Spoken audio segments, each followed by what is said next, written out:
Welcome to the Group Dentistry Now show, the voice of the DSO industry. Join us as we talk with industry leaders about their challenges, successes, and the future of group dentistry. With over 200 episodes and listeners in over 100 countries, we're proud to be ranked the #1 DSO podcast. For the latest DSO news, analysis, and events, and to subscribe to our DSO weekly e-newsletter, visit groupdentistrynow.com. We hope you enjoyed today's show. Hey everyone, welcome to the Group Dentistry Now show. I'm Bill Newman, and as always, we appreciate you joining us. We always have great topics and great guests. This next guest I found on LinkedIn, and I don't think I was connected to Jonathan on LinkedIn at the time. There must have been somebody else in the dental industry that was commenting on his posts that I was connected to, and I saw his posts pop up, and I was really intrigued. I mean, a lot of passion. Jonathan Gegerson's been through a lot, and he was diagnosed in 2019 with salivary duct carcinoma, and he's been sharing his story about that. Let me know if I get this right, Jonathan. Sure. He's a 3-time cancer survivor, 200 plus chemo cycles, 67 sessions of radiation, and 7 major surgeries. So he's been through a lot, and we're going to really let him take us through his journey and how he's so darn positive. It's great to see, and I really enjoy what you've done on LinkedIn and have continued to share. So thanks for being here, Jonathan. Appreciate it. Oh, I'm happy to be here. Thanks, Bill. It's great to be here. And the one thing I failed to mention is I think the reason that I found Jonathan was he's been in the dental industry for quite a long time, probably over 15, 16 years, right, Jonathan? Correct. That is correct. So, and I also, he has a book, which we're going to talk about, so I can get this in front of the camera the right way, that I picked up probably about 6 months ago. But he really goes through his story in a lot of great detail, and I picked this up on Amazon, and it's a great read. Somebody that we had on our webinar, Jonathan, you'll appreciate this, Dr. Brett Gilbert. We had him on a webinar about a month ago, and as I was reading your book, I had forgotten he actually did your foreword. So yeah, that's great to know that Dr. Gilbert, and he did a great job with the foreword as well as you did a awesome job with the book. But I'll stop talking, and I'm going to let you give the audience a little bit of your background, and maybe you can kind of take us up to 2019. You know, when you were first diagnosed with your cancer. sure. Yeah, absolutely. Well, I am, like Bill said, I worked in the dental business for about 15 years, 16 years. I was a global trainer for a major dental company, and I lived a very healthy lifestyle. I live here in Colorado, so I'm a big skier and exercise, big on nutrition. Happily married 29 years. I have 4 kids, and they're all awesome. And my wife is amazing. And honestly, was living a very healthy lifestyle, and things are going great. Things are wonderful. And I happened to be in Australia on a work trip training our Australian team when I noticed I had a bump on the right-hand side of my neck. And at first I thought, oh, there's nothing to worry about, but when I get back to the States, I'll go to the doctor. Well, 9 days later, I came back to the U.S., And when I went to the doctor, my primary physician, she felt around my neck where I had the bump, and some of the immediate questions were, have you had any dental work done? Have you had a root canal recently? Have you had any kind of sinus infections recently? And the answer was no to all of those. So she proceeded to tell me that it could be cancer, but we don't know. And that was in 2019. So up until then, I was a healthy individual, had no ailments, very, very active. And then in 2019, when she said it could be cancer, that's what started the journey of getting the ultrasound, biopsy, PET scan, CT scan, to then confirm that it was cancer. We weren't sure what type yet, but we knew it was cancer at that point in 2019. And thus that started the journey of getting opinions on what I need to do, deciding courses of treatment, and making a decision with my wife on how we're going to tackle this, along with who are we going to tackle this with, meaning what providers. And so in 2019, I was diagnosed, and that started that journey, Bill, of going through the initial treatment to what I've had to go through since then. Thanks, Jonathan. Um, if someone is recently being diagnosed with cancer, I mean, you talked a little bit about some of the process, right? You find out, and you're working with your spouse or your partner to come up with a plan. Maybe some recommendations on things that you would say, hey, you find out you're diagnosed with cancer. This is what we did that worked out well. Maybe these are some things we would have done differently. Yeah, so initially, when I discovered I had cancer, it was okay. Let's just go, go, go, go. Let's get rid of it and run with it.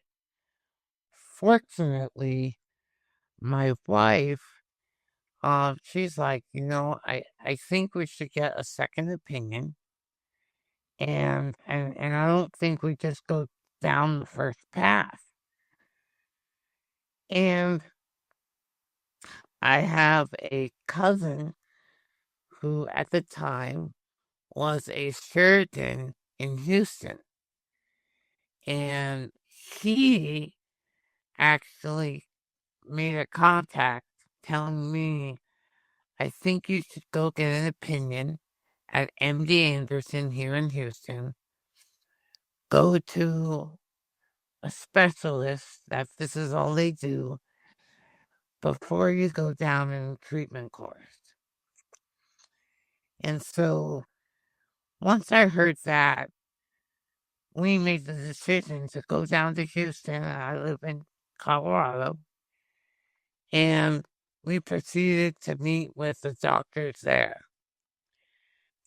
And after we met with them, and after meeting with doctors in Colorado, we made the decision for my initial treatment and subsequent treatments to be in Houston.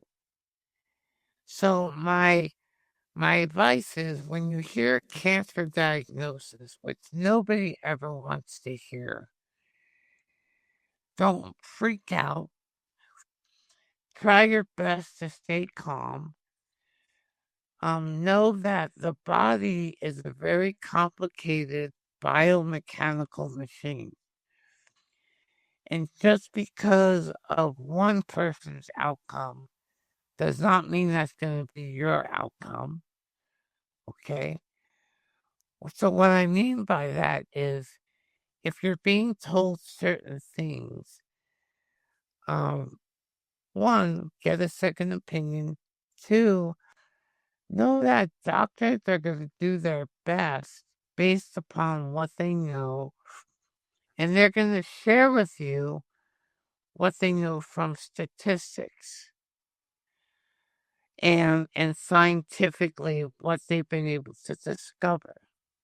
However, the body is not a statistic. Your biomechanical body is not a statistic. We're each individual. So therefore, you can't just take the statistics and things being shared with you by your doctor as that's 100% going to be true for you. So I share from a positive standpoint that if you ever get diagnosed or once you get diagnosed, keep positive. In my case, my diagnosis was such a rare cancer. I was told by my oncologist that out of about 4 million people, 10 to 15 people get this type of cancer each year. Based on that, there were no statistics. So it's completely unknown. So I would share, definitely I would share comments of, we don't know. We don't know if this is going to work. We don't know lifespan. It could be short. It could be long. We don't know. So rather than dwelling on the pessimistic side, I had to choose to what I call bind the diagnosis, meaning lock it up and say, hey, you know what? I'm not buying into this unknown. Lifespan could be short. I'm not buying into the aspect that this is a doomsday diagnosis. Instead, I'm going to lock that up, proceed with what my doctors and I feel comfortable with treatment. And I'm going to choose to say the unknown is a good thing because that means I believe that I have an amazing opportunity for survival and to thrive. So when you first get diagnosed, don't think, oh, I just got to do the first course. Definitely take a little time and make sure you are mentally prepared. You get a second opinion and you choose your provider who you believe is going to have the best course of action that you align with. And then keep positive throughout the entire process. Do your best to not buy into this is over, no matter what the diagnosis is. It'll be something I want to share with everyone. Great. Thanks, Jonathan. Regarding cancer screening, any thoughts around people self-screening? Any tips around that? Oh yeah, the bill. And coming from the dental industry, I work for a company called Invista. They are very well known. If you're in the dental business, you know them with Dexys, Cavo, Kerr. I work with all of them. So screening is a big deal for me, especially from the dental world, because I did go to a dentist regularly. However, I wasn't being screened as well as I wasn't doing my own screening. My cancer could have been caught sooner by a simple screening, which may have resulted in not nearly the amount of treatment and surgeries I've had to go through. So one of the things somebody can do for self-screening is through a palpation test and just feeling around your neck, off of here, back of the neck, anywhere on the jawline, searching for bumps. Is there anything out of the ordinary? A lump, some type of bump. In dental school, this is dental school 101. Every dentist is taught to do a cancer screening on every patient. And it's literally a feel and a visual screening. Because they can catch many oral cancers. They could have caught my cancer, head and neck cancer, much sooner. And we know in the cancer world, the sooner it is caught, the better of an outcome you can have.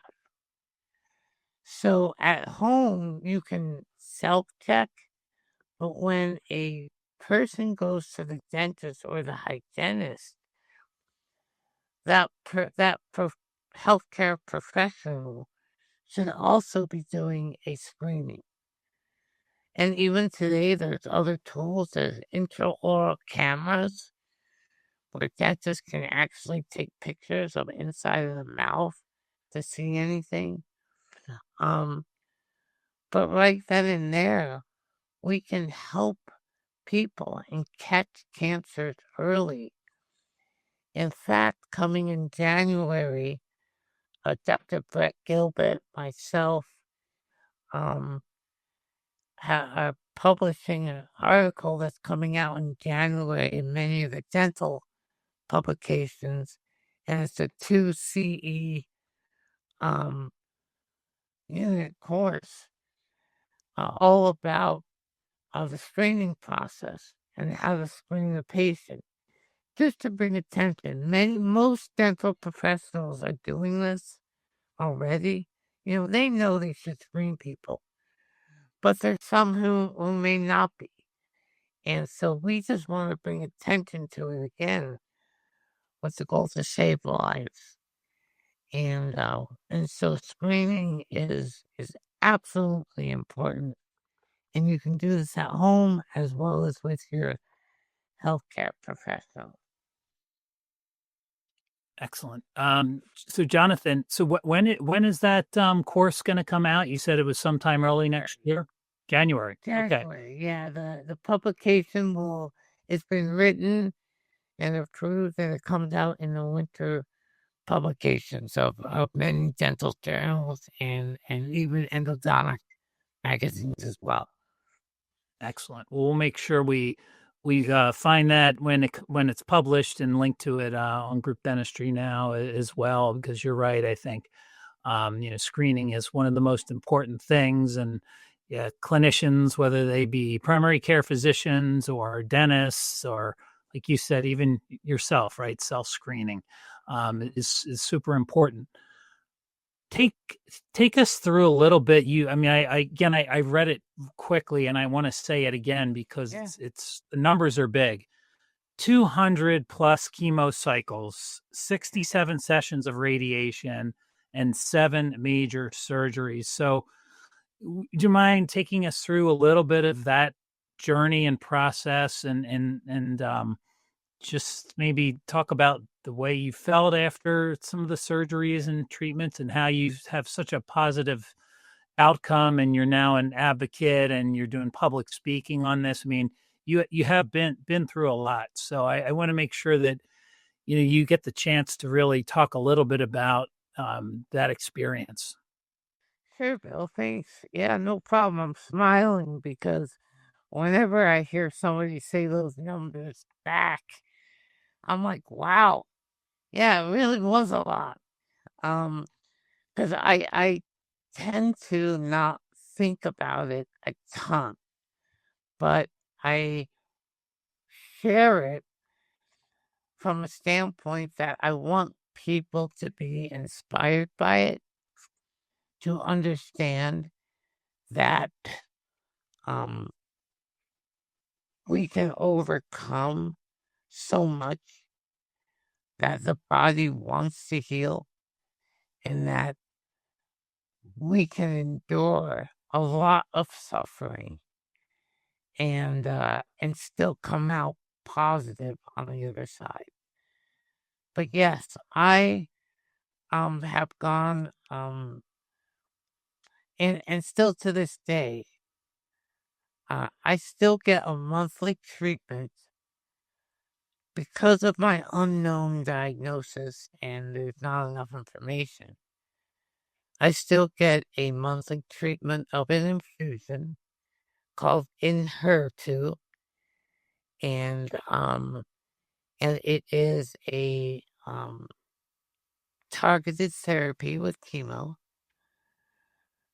I have my initial treatment was a surgery to remove the tumor, where I had a parotidectomy and they removed my parotid gland. That's where the tumor was, as well as a neck dissection on the right. And then I went through 33 sessions of radiation and at the same time the chemo, all in Houston. When the cancer came back a second time, this time it was a matter of where it came back was in the lymphatic system of the skin on the right-hand side of my neck, as well as it showed up in the lymph nodes on the left-hand side of my neck. Therefore, I ended up going through a left neck dissection and a right flap, meaning they removed the skin on the right-hand side of my neck, took a chunk out of my leg, and put it up on my right-hand side of my neck. They then radiated that 34 times, and I went through chemo again at the same time. Then when the cancer came back again, we started another treatment and to hit the chemotherapy, hit the cancer, which worked. It was a treatment called Kadcyla, and I was on that for a very long time. And once again, that's a chemo with a targeted therapy attached to it, and I was on that. However, due to all the radiation and chemo, and I had a surgery where they had to go and remove lymph nodes from my kind of clavicle area here. Due to the radiation, my right clavicle bone died, and just on a one day it broke. And so since it wouldn't heal, they had to go in and remove my right clavicle bone. So I no longer have a clavicle bone on my right hand side. That happened. But also, I got lymphedema. And so I was in PT to remove lymphatic fluid, because a lot of massage and things that they can do to help drain the fluid that your body produces naturally. Um, and then I ended up having to go to the intensive care unit twice because the lymphatic fluid got so bad that it blocked my breathing. So I got rushed to the ER, where then they had to put me on O2, give me tons of steroids to try to bring it down. And that happened to me twice. So therefore, I had to go, it was recommended that I talk to the surgeon, Dr. Dion, in New Jersey, who he specializes in lymphatic transplants and what's called the lymph bypass. And with head and neck patients, there was only one other person who went through a surgery like this in the United States, and Dr. Dion was the one who did it. So, by way of one of my doctors knew him, I got in touch with him, and with a not 100% sure if it would work or not work, but we knew I was at risk of one day waking up and can't breathe. So in a sense, I wouldn't wake up. And I went through a 20-hour surgery where they removed everything from my neck, all the skin, where there were also cancerous cells, all the scar tissue, and they took lymph nodes from my abdomen, put them all up in my neck, as well as did a lymph bypass, which is where they basically take a vein and they reroute a vein to help fluid drain. And that was in New Jersey. So it was a 20-hour surgery, and I spent 6 weeks in the hospital last year over Thanksgiving, and I got home 2 days before Christmas. And the surgery was a success in the sense that my eyes have cleared up. My eyes were even swelling shut. My cheeks came down, and my airway opened up. What didn't happen is my tongue still swells up, but it goes down, and my lips swell up. So that's why I still look a little swollen, because this is lymphatic fluid. This actually looks good. I take about 30 minutes every day where I have to massage my tongue and my lips to get the lymphatic fluid to go down. But like I said, you know, I went through all of that with a very positive outlook from the beginning when I said, I'm not accepting that this is it. And I'm willing to do whatever it is I need to do to overcome this. And the reason is, honestly, is, you know, I have such an amazing life. I have 4 amazing children. And life in itself, I find so precious. I found life precious even before cancer. But now I find it even more precious, just like a lot of cancer survivors do. And that life is worth living, even if you have to go through a ton of suffering. And even me, I mean, as of right now, Bill, I cannot chew. I cannot chew regular food. I was actually on a feeding tube for 7 months after my last surgery. And I had to work very diligently to a point and come up with recipes of things that I can eat so I could get off the feeding tube. But today, I can't sit down and have a meal that everyone else is having. I have to do my own thing. But I can still sit down at the table, eat what I have to have, and still be with everybody. So I look at food as nutrition. I don't look at it as, oh, I have to taste that. It's comforting. I'm like, this is about nutrition. And so I still would much rather deal with the things I deal in the 100-pound backpack we all as cancer survivors tend to wear. We all put on this 100-pound backpack each morning. I would still rather wear a 100-pound backpack each day, knowing that I'm still waking up, seeing the ones I love, being able to experience life, and being able to help others. Because life is worth living. It just is. And and so I just have decided, and I've told myself that hey, whatever it is I need to do, I will do. And when my time comes, whenever that is, I don't know when that is, just like nobody knows when that time is.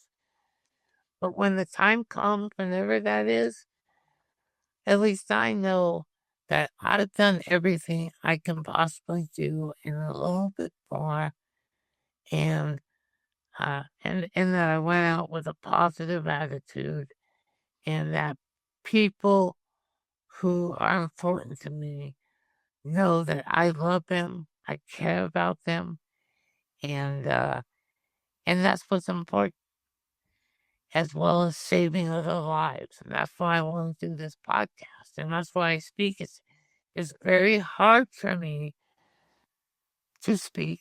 It takes a lot of energy. It takes a lot of energy to do this podcast. But life is so precious that I want others to be inspired, whatever they're going through, to say, you know what, it's worth it. Because, Bill, we become stronger through our suffering. That's something I talk about in the book, is embracing the suffering.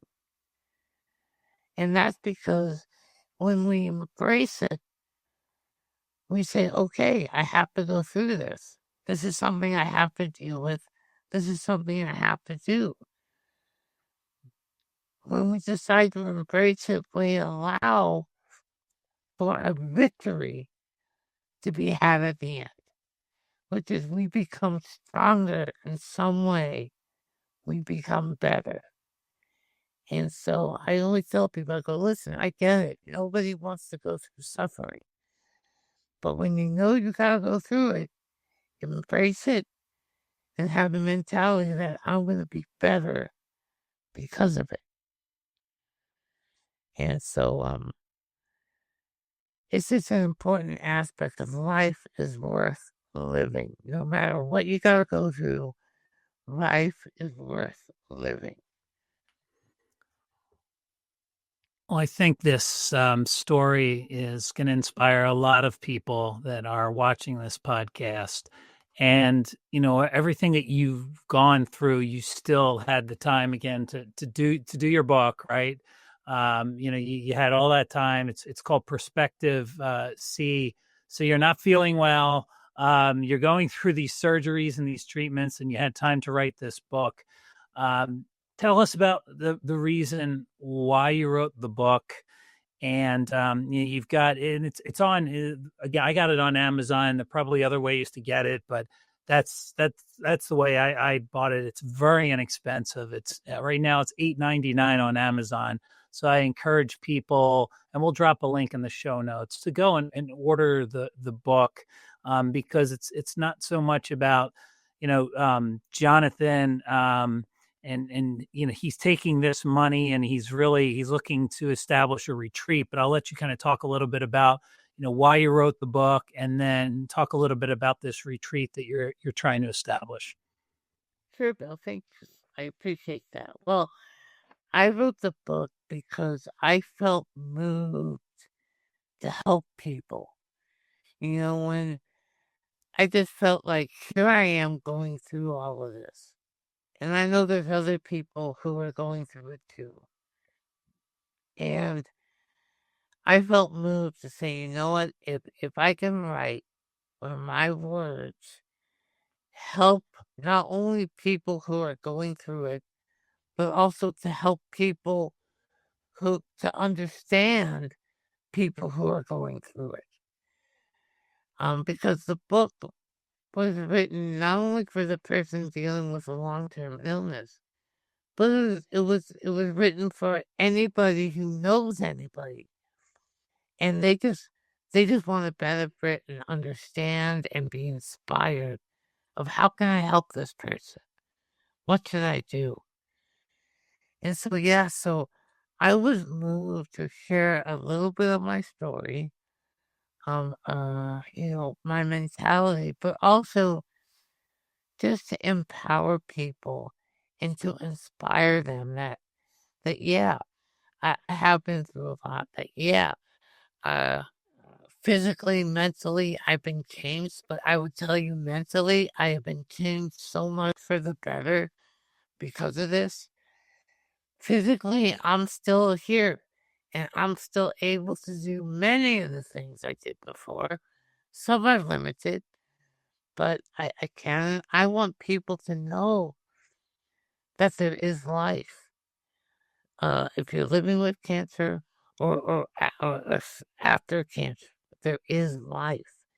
And so I wrote this book to help and to help people understand the power of love, time, the words you speak, and the power of suffering, and how all of these things come together, that when you understand them, of how you can use it all to your advantage for a victory. And so that's why I wrote this book.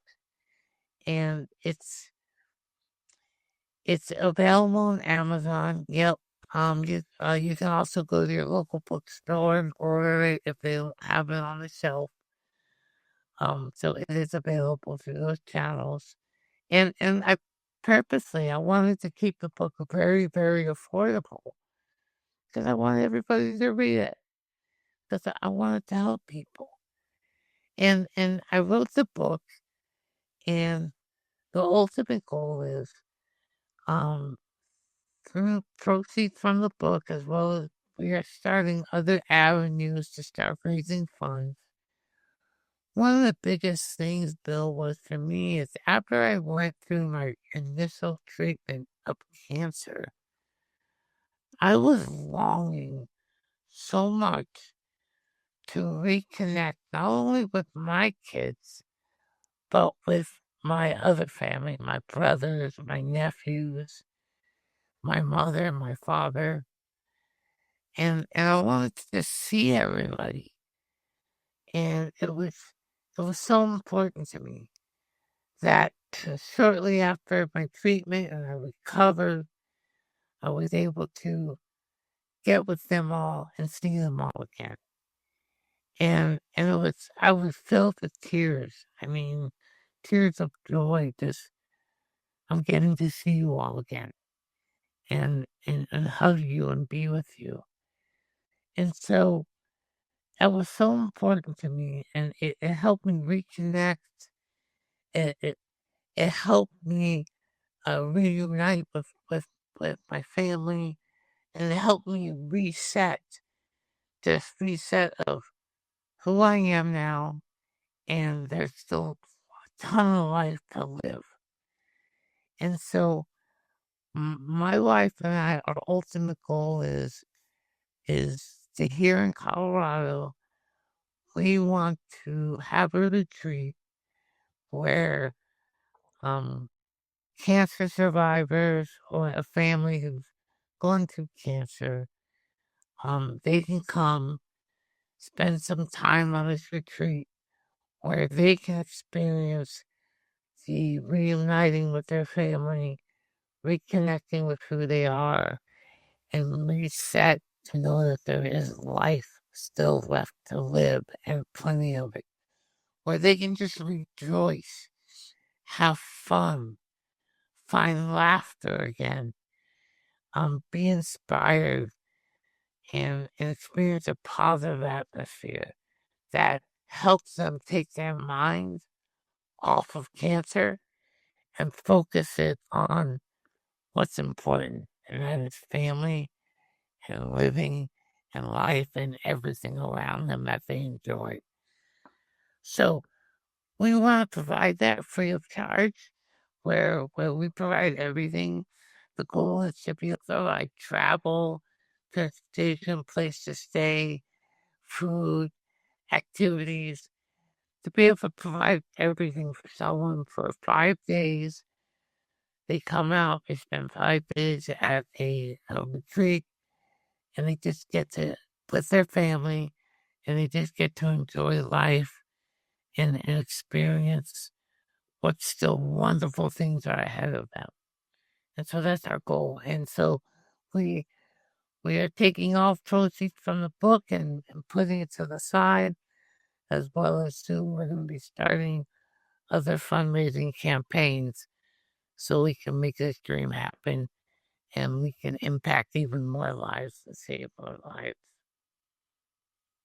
Well, thank you, Jonathan. This has been a wonderful, really, really great conversation. I appreciate getting to know you a lot more, and I think the audience is going to be really moved by this. And what I recommend to everybody watching or listening is link in with Jonathan Gegerson. I'll put your LinkedIn handle in the show notes so people can connect with you there and message you. And he does post quite a bit on there, so you'll be able to kind of keep up with him.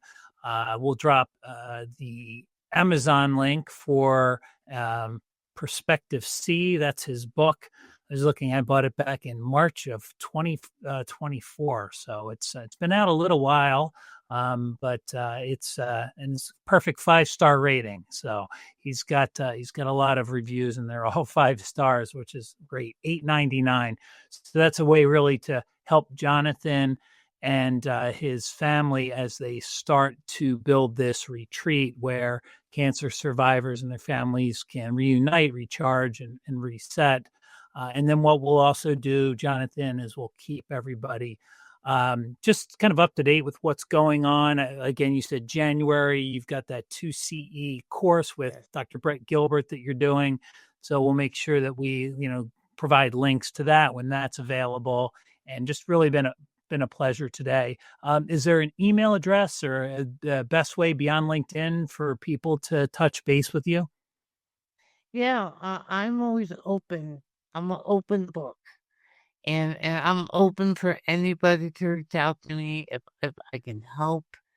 I like to say I do my best to be sincere and authentic and real. Like I tell people, yes, I'm positive.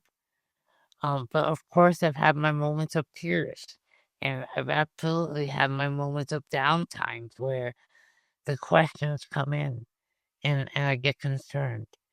But overall, I keep positive, and so yes, you can reach me on LinkedIn. I'm also on Facebook at John Gegerson.